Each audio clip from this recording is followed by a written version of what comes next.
भारत ने मेक्सिको के उस अचानक फैसले पर कड़ा ऐतराज जताया है, जिसके तहत उन देशों से आने वाले सामान पर इंपोर्ट टैरिफ बढ़ाने का निर्णय लिया गया है, जिनके साथ मेक्सिको का कोई फ्री ट्रेड एग्रीमेंट नहीं है। भारत ने चेतावनी दी है कि वो अपने एक्सपोर्टर्स के हितों की रक्षा के लिए उचित कदम उठा सकता है।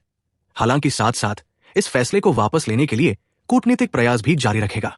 भारत सरकार ने कहा कि ये एकतरफा टैरिफ बढ़ोतरी, जिसके तहत कुछ प्रोडक्ट्स पर ड्यूटी 50% तक जा सकती है, न तो दोनों देशों के बीच कोऑपरेटिव इकोनॉमिक एंगेजमेंट की भावना के अनुरूप है और न ही मल्टीलैटरल ट्रेड सिस्टम में पारदर्शिता के सिद्धांतों के।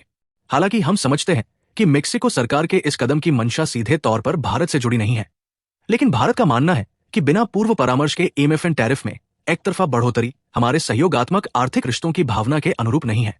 टैरिफ में यह संशोधन 1463 प्रोडक्ट कैटेगरीज को प्रभावित करेगा और इसका असर भारत, चीन, साउथ कोरिया, थाईलैंड और इंडोनेशिया सहित कई एशियाई अर्थव्यवस्थाओं पर पड़ेगा। ज्यादातर प्रोडक्ट्स पर लगभग 35% ड्यूटी लगने की संभावना है, जबकि दरें 5% से लेकर 50% तक हो सकती है।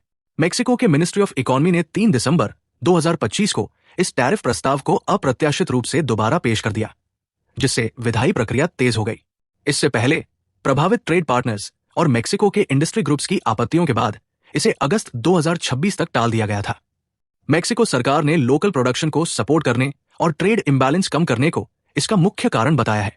हालांकि ऑब्जर्वर्स का मानना है कि यह कदम अमेरिका के साथ चल रही यूएसएमसीए रिव्यू बातचीत और चीन के खिलाफ टैरिफ नीतियों को लेकर अमेरिकी दबाव से भी जुड़ा हुआ है, ताकि चीनी सामान को मेक्सिको के जरिए अमेरिकी बाजार में भेजे जाने से रोका जा सके। भारत की प्रतिक्रिया तेज रही है। कॉमर्स सेक्रेटरी राजेश अग्रवाल पहले ही मेक्सिको के vice minister of economy Luis Rosendo के साथ हाई लेवल चर्चा कर चुके हैं और आने वाले समय में टेक्निकल मीटिंग्स भी होने की उम्मीद है। भारत के मेक्सिको स्थित दूतावास ने 30 सितंबर 2025 को ही इस मुद्दे पर चिंता जताई थी और भारतीय निर्यात को बचाने के लिए विशेष रियायतों की मांग की थी। डिपार्टमेंट ऑफ कॉमर्स टैरिफ संशोधनों के विस्तृत प्रभावों का अध्ययन कर रहा है और साथ साथ मेक्सिको के अधिकारियों के साथ वैश्विक ट्रेड नियमों के दायरे में आपसी रूप से लाभकारी समाधान तलाशने में जुटा है।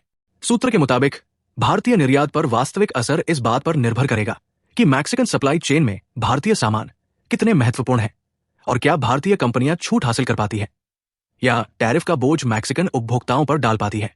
प्रभावित आइटम्स की विस्तृत सूची अभी आधिकारिक तौर पर अधिसूचित नहीं की गई है। भारत अपने एक्सपोर्टर्स के हितों की रक्षा के लिए उचित कदम उठाने का अधिकार सुरक्षित रखता है, साथ ही रचनात्मक संवाद के जरिए समाधान तलाशने की प्रक्रिया भी जारी रखेगा।